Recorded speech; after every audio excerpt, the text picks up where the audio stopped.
Lectura del Quijote con motivo del Día Internacional del Libro. Primera parte del ingenioso hidalgo Don Quijote de la Mancha. Capítulo 24.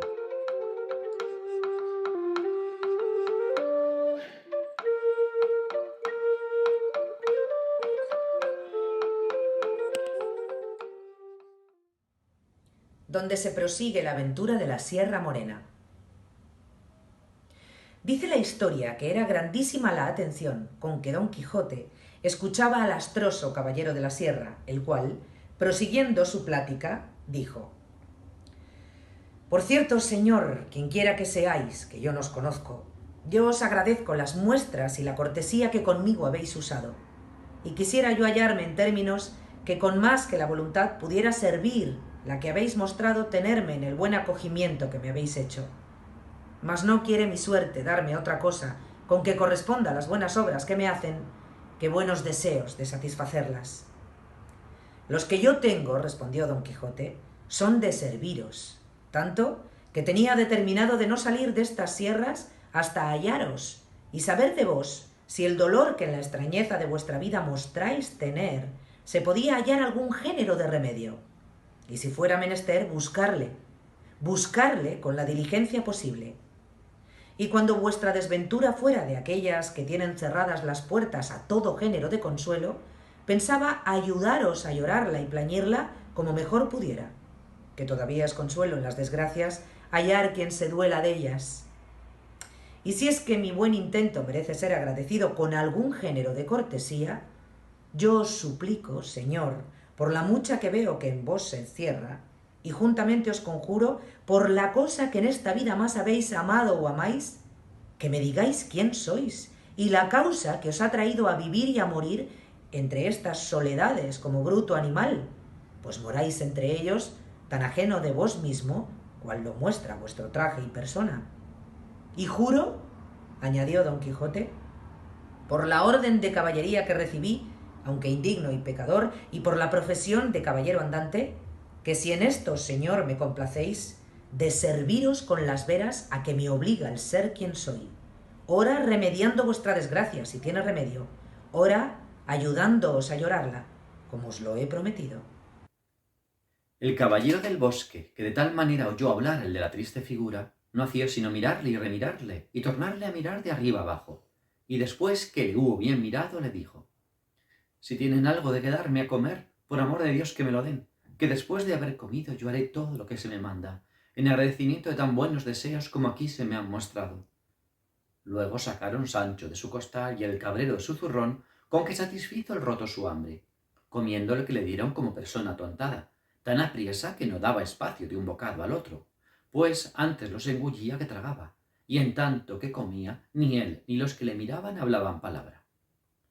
Como acabó de comer, les hizo señas que le siguiesen, como lo hicieron, y él los llevó a un verde pradecillo que a la vuelta de una peña poco desviada de allí estaba.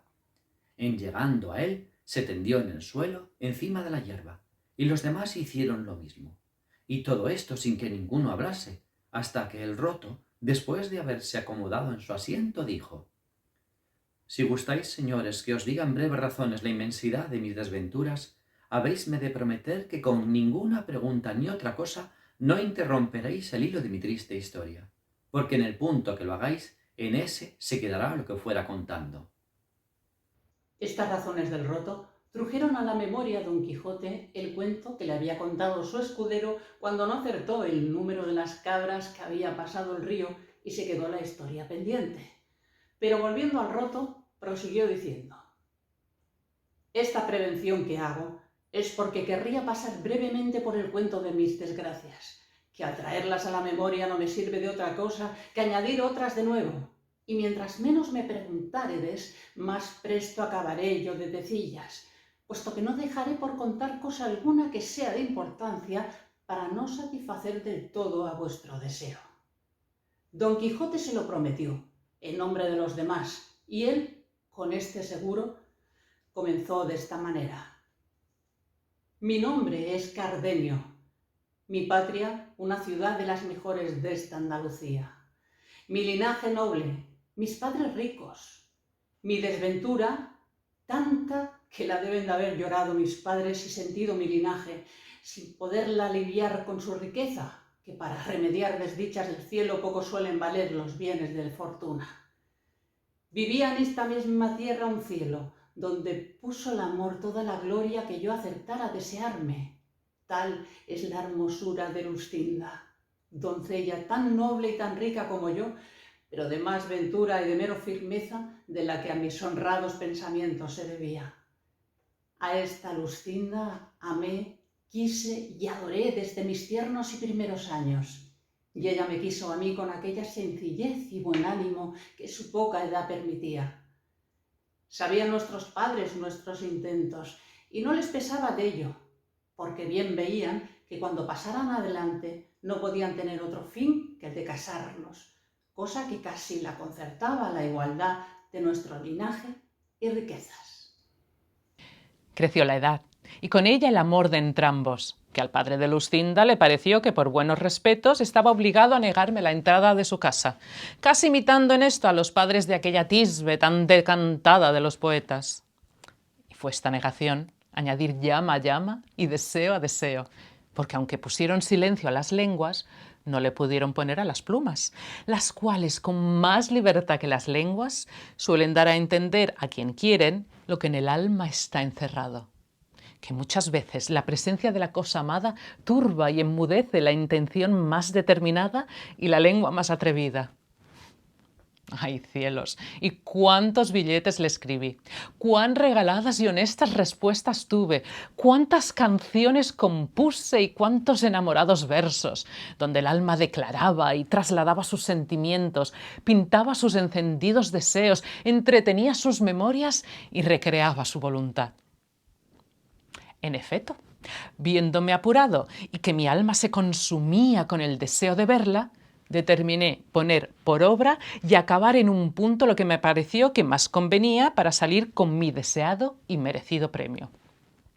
Y fue el pedírsela a su padre por legítima esposa.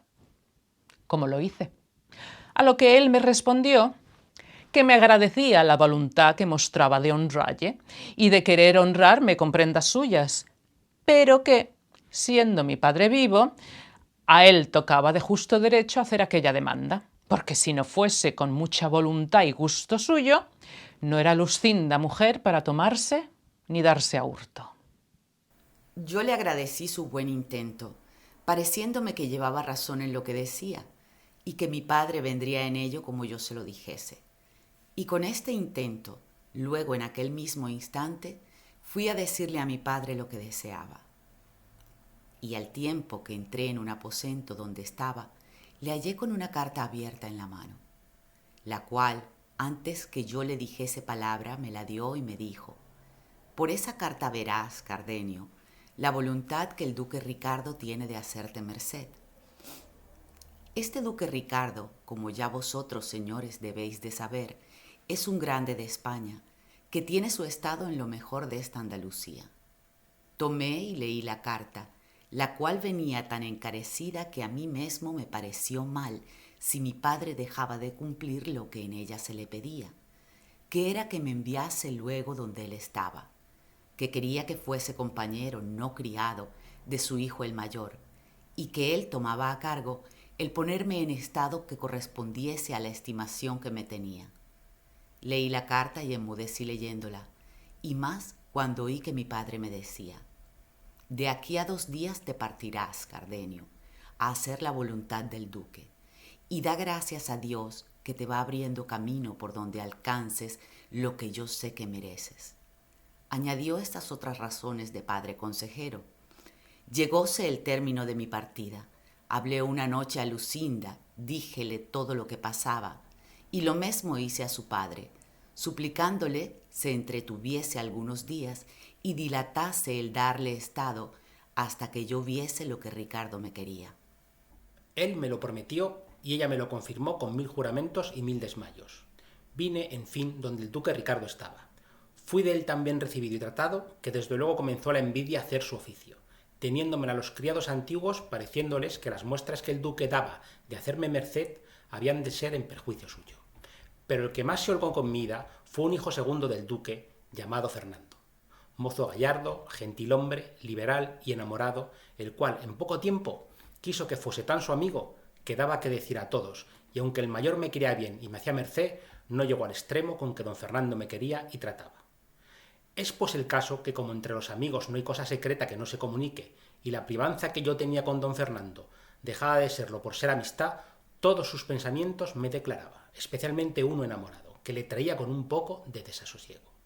Quería bien a una labradora vasalla de su padre, y ella los tenía muy ricos, y era tan hermosa, recatada, discreta y honesta, que nadie que la conocía se determinaba en cuál de estas cosas tuviese más excelencia, ni más se aventajase.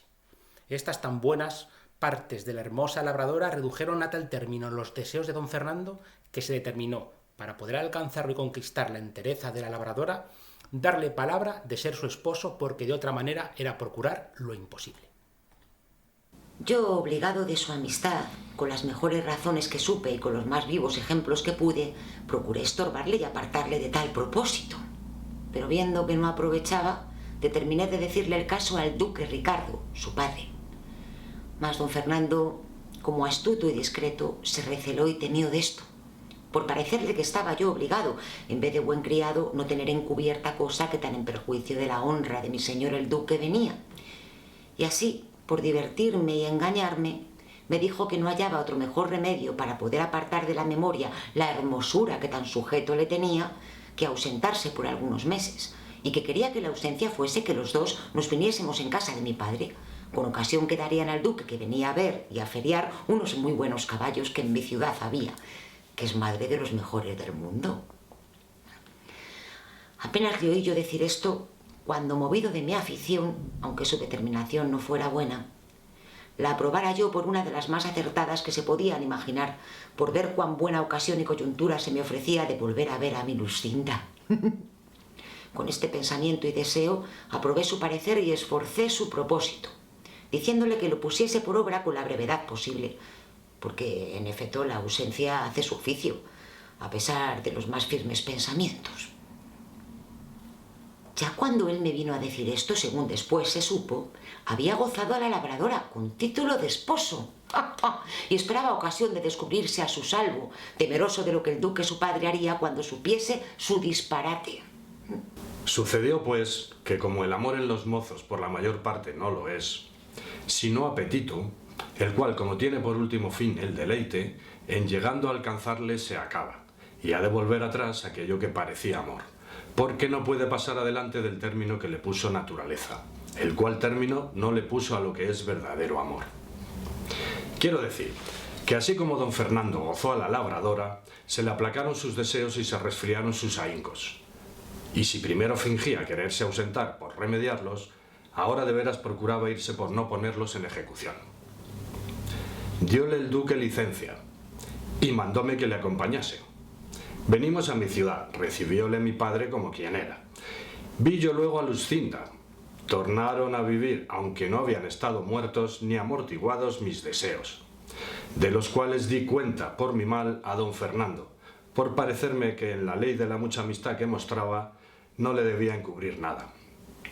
Alabéle la hermosura, donaire y discreción de Lucinda, de tal manera que mis alabanzas movieron en él los deseos de querer ver doncella de tantas buenas partes adornada. Cumplíselo yo, por mi corta suerte,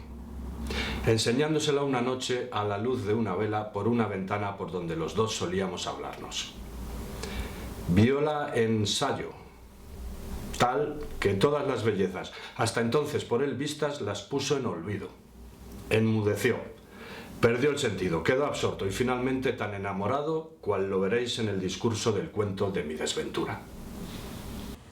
Y para encenderle más el deseo, que a mí me celaba y al cielo a solas descubría, quiso la fortuna que hallase un día un billete suyo pidiéndome que la pidiese a su padre por esposa, tan discreto, tan honesto y tan enamorado que, en leyéndolo, me dijo que en sola Lucinda se encerraban todas las gracias de hermosura y de entendimiento que en las demás mujeres del mundo estaban repartidas. Bien, es verdad que quiero confesar ahora que, puesto que yo veía con cuán justas causas don Fernando a Lucinda alababa, me pesaba de oír aquellas alabanzas de su boca y comencé a temer y a recelarme de él, porque no se pasaba momento donde no quisiese que tratásemos de Lucinda, y él movía la plática, aunque la trujese por los cabellos, cosa que despertaba a mí un no sé qué de celos. No porque yo temiese revés alguno de la bondad y de la fe de Luscinda, pero con todo eso me hacía temer mi suerte lo mismo que ella me aseguraba. Procuraba siempre don Fernando leer los papeles que yo a Luscinda enviaba y los que ella me respondía, a título que de la discreción de los dos gustaba mucho. Acaeció, pues, que habiéndome pedido Luscinda un libro de caballerías en que leer, de quien ella era muy aficionada, que era la Maris de Gaula, no hubo oído don Quijote nombrar libro de caballerías cuando dijo: Con que me dijera vuestra merced al principio de su historia que su merced de la señora Luscinda era aficionada a libros de caballerías, no fuera menester otra exageración para darme a entender la alteza de su entendimiento, porque no le tuviera tan bueno como vos, señor, la habéis pintado, si careciera del gusto de tan sabrosa leyenda. Así que para conmigo no es menester gastar más palabras en declararme su hermosura, valor y entendimiento, que con solo haber entendido su afición, la confirmo como la más hermosa y más discreta mujer del mundo. Y quisiera yo, señor, que vuestra merced lo hubiera enviado junto con Amadís de Gaula al bueno de don Rugel de Grecia, que yo sé que gustará a la señora Luscinda mucho de Daraida y Graya y de las discreciones del pastor Darinel y de aquellos admirables versos de sus bucólicas cantadas y representadas por él con todo donaire, discreción y desenvoltura. Pero tiempo podrá venir en el que se enmienda esa falta, y no dura más en hacerse la enmienda de cuanto quiera vuestra merced ser servido de venirse conmigo a mi aldea, que allí le podré dar más de 300 libros, que son el regalo de mi alma y el entretenimiento de mi vida, aunque tengo para mí que ya no tengo ninguno, merced a la malicia de malos y envidiosos encantadores. Y perdóneme vuestra merced el haber contravenido a lo que prometimos de no interromper su plática, pues en oyendo cosas de caballerías y de caballeros andantes, así en mi mano dejar de hablar de ellos como lo es en la de los rayos del sol dejar de calentar ni humedecer en los de la luna. Así que perdón y proseguir, que es lo que hace más al caso. En tanto que don Quijote estaba diciendo lo que queda dicho, se le había caído a Cardenio la cabeza sobre el pecho, dando muestras de estar profundamente pensativo. Y puesto que 2 veces le dijo don Quijote que prosiguiese su historia, ni alzaba la cabeza ni respondía palabra. Pero al cabo de un buen espacio la levantó y dijo: No se me puede quitar del pensamiento, ni habrá quien me lo quite en el mundo, ni quien me dé a entender otra cosa. Y sería un majadero el que lo contrario entendiese o creyese, sino que aquel bellaconazo del maestro Elisábat estaba amancebado con la reina Madésima. —Eso no, voto tal —respondió con mucha cólera don Quijote, y arrojóle como tenía de costumbre—. Y esa es una muy gran malicia, o bellaquería. Por mejor decir, la reina Madésima fue muy principal señora, y no se ha de presumir que tan alta princesa se había de amancebar con un sacapotras. Y quien lo contrario entendiere, miente como muy gran bellaco. Y yo se lo daré a entender, a pie o a caballo, armado o desarmado, de noche o de día, o como más gusto le diere. Estábale mirando Cardenio muy atentamente, al cual ya había venido el accidente de su locura y no estaba para proseguir su historia. Ni tampoco don Quijote se la oyera, según le había disgustado lo que de Madésima le había oído. Extraño caso, que así volvió por ella como si verdaderamente fuera su verdadera y natural señora. Tal le tenía sus descomulgados libros. Digo pues que como ya Cardenio estaba loco y se oyó tratar de menticia y de bellaco con otros de nuestros semejantes, parecióle mal la burla, y alzó un guijarro que halló junto a sí y dio con él en los pechos tal golpe a don Quijote que le hizo caer de espaldas. Sancho Panza, que de tal modo vio parar a su señor, arremetió al loco con el puño cerrado, y el roto le recibió de tal suerte que con una puñada dio con él a sus pies,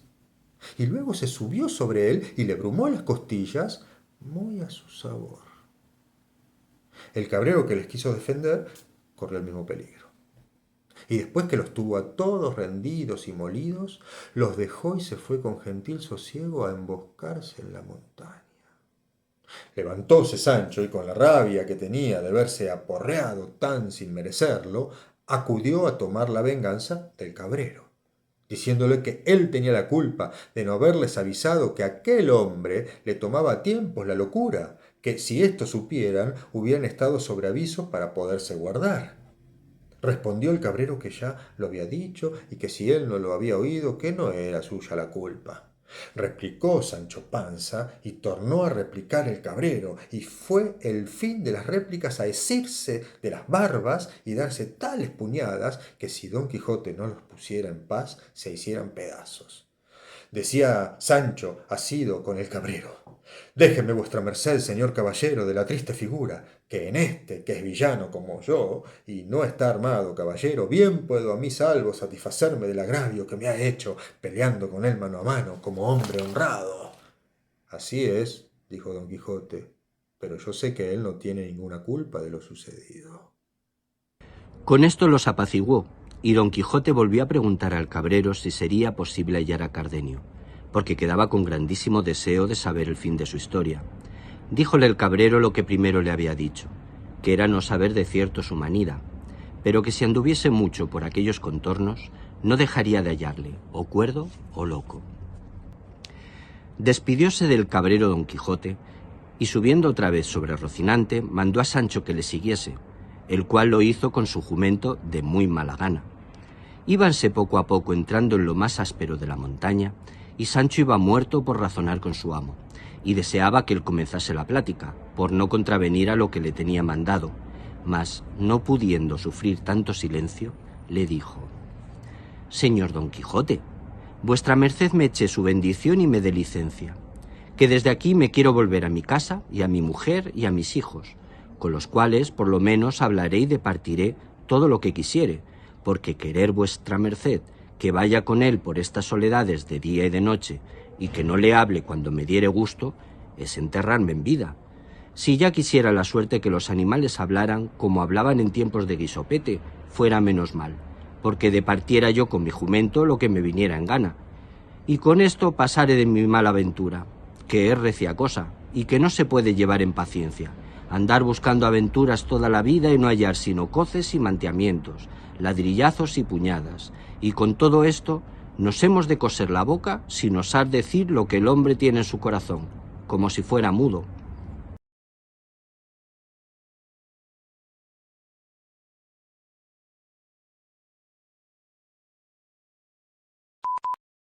Tal le tenían sus descomulgados. Ay,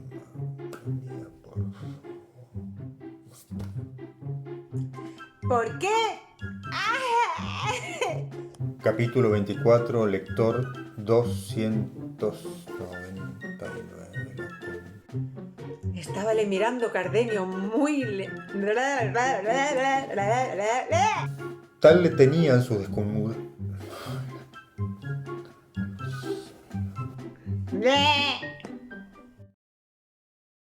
Tatira Espectáculos agradece el derroche de entusiasmo y buen hacer de todos los lectores que con su tesón, arte y gracia han dado vida a la ilustre obra de Don Quijote de la Mancha, del genial Don Miguel de Cervantes.